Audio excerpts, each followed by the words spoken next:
Hai semuanya, Assalamualaikum. Kembali lagi di video reaction saya kali ini guys, oke? Mudah-mudahan semuanya sehat selalu.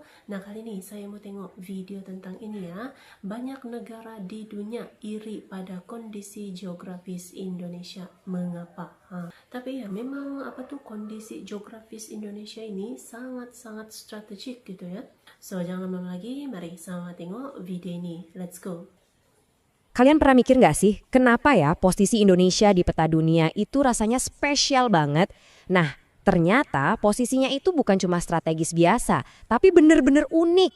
Saking uniknya, sampai bikin para ahli bilang ini namanya kecemburuan struktural. Sebuah keuntungan yang ya nggak bisa dibeli atau ditiru sama negara manapun. Yuk, kita bedah bareng-bareng kenapa karunia geografis ini bisa dibilang langka dan kuat banget. Pernyataan ini bukan sekedar slogan buat keren-kerenan loh.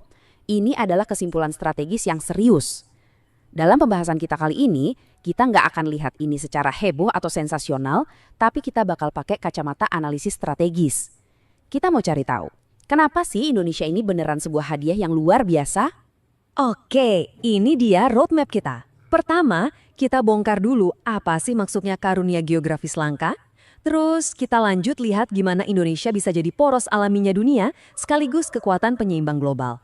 Kita juga bakal lihat gimana geografinya itu jadi semacam benteng alami. Dan di akhir, kita bakal tutup dengan satu pertanyaan gede. Semua karunia ini bisa nggak diubah jadi kekuatan yang nyata?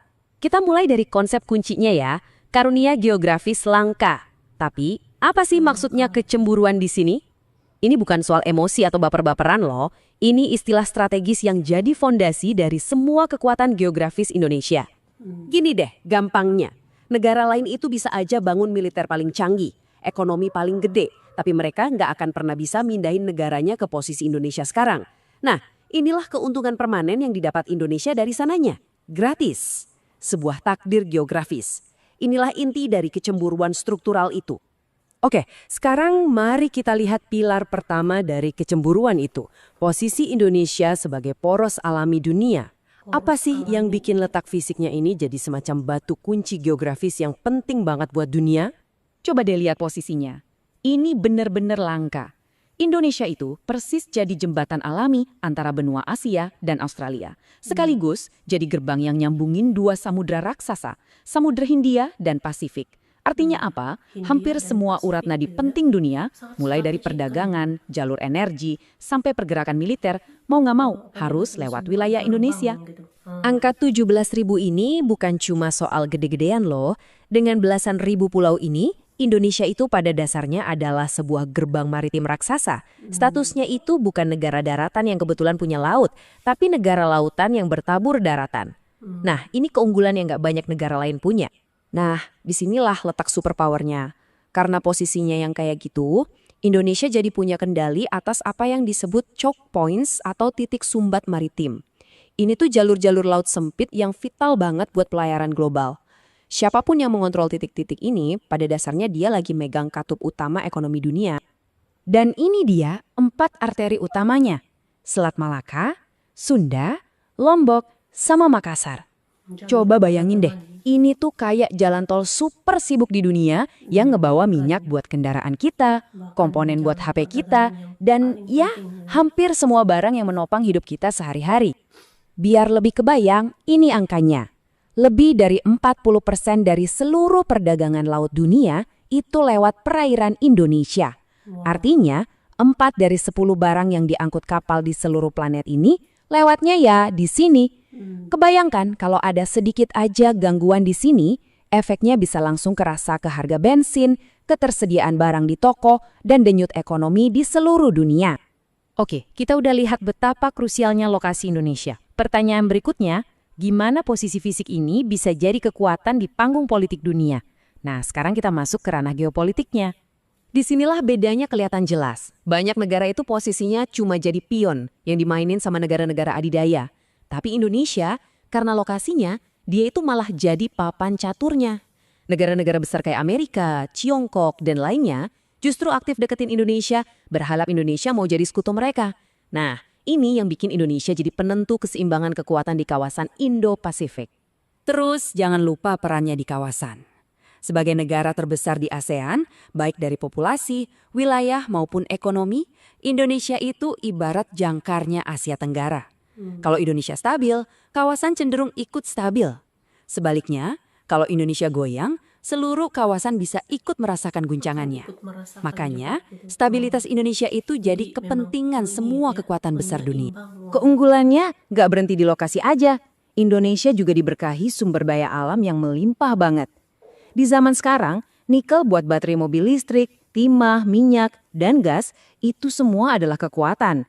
Jadi, sementara banyak negara maju sangat bergantung sama impor, Indonesia punya kemandirian yang jadi sumber kecemburuan struktural lainnya. Geografi itu bukan cuma soal ekonomi dan politik loh, tapi juga soal pertahanan. Yuk kita lihat pilar terakhir. Gimana sih kepulauan ini bisa membentuk sebuah benteng alami yang susah banget ditembus? benteng alami, Coba deh, banyak pulau. kita bayangin dari sudut pandang militer. Kalau mau nyerang Indonesia, pertama musuh harus nyeberangin lautan yang luas. Itu aja udah susah. Terus pas sampai, mereka nggak cuma berhadapan sama satu daratan, tapi ribuan pulau yang jadi kayak lapisan pertahanan alami. Udah gitu medannya hutan lebat sama gunung-gunung. Operasi militer biasa jadi super sulit dan mahal. Tapi jangan salah, Indonesia itu bukan cuma soal bertahan. Justru sebaliknya, posisinya itu panggung yang ideal buat proyeksi kekuatan. Dari sini, kekuatan militer bisa menjangkau Asia Timur, Australia, Samudra Hindia, sampai Pasifik. Secara strategis, nilainya ini bisa dibilang setara atau bahkan lebih dari terusan Suez atau terusan Panama. Jadi, setelah kita lihat dari sisi geografi, geopolitik, dan militer, apa dong kesimpulan besarnya? Gimana cara kita ngerangkai semua potongan puzzle ini jadi satu gambaran yang utuh? Nah, tabel ini ngerangkum semuanya dengan simpel. Dari sisi geografi, Indonesia itu simpulnya dunia. Dari geopolitik, dia penyeimbang global. Dan dari militer, dia itu benteng sekaligus panggung buat proyeksi kekuatan. Kombinasi yang, wow, langka banget. Jadi, pada akhirnya, pertanyaannya tuh bukan lagi soal apa keunggulan yang Indonesia punya. Karunia itu udah jelas ada, nggak bisa dibantah.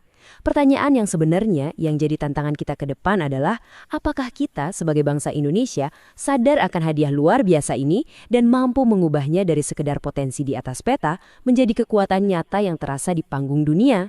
Nah, itu pemikiran buat kita renungkan sama-sama. Oke guys, itulah dia videonya ini.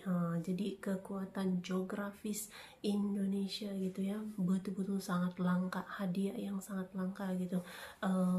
Ini memiliki kondisi geografis yang sangat-sangat luar biasa, sangat strategik gitu ya, bahkan menjadi penyeimbang dunia gitu, sebab akan berdampak pada dunia juga gitu. Pengaruh kondisi geografis Indonesia itu sangat-sangat besar pada dunia gitu kan. Memang luar biasa, bahkan dia punya kondisi geografisnya sangat unik gitu kan. So, terima kasih banyak sebab kami sudah menonton video ini. Jangan lupa untuk subscribe, like, komen, dan juga share ya. Kita bertemu lagi di video reaction saya yang seterusnya. Assalamualaikum.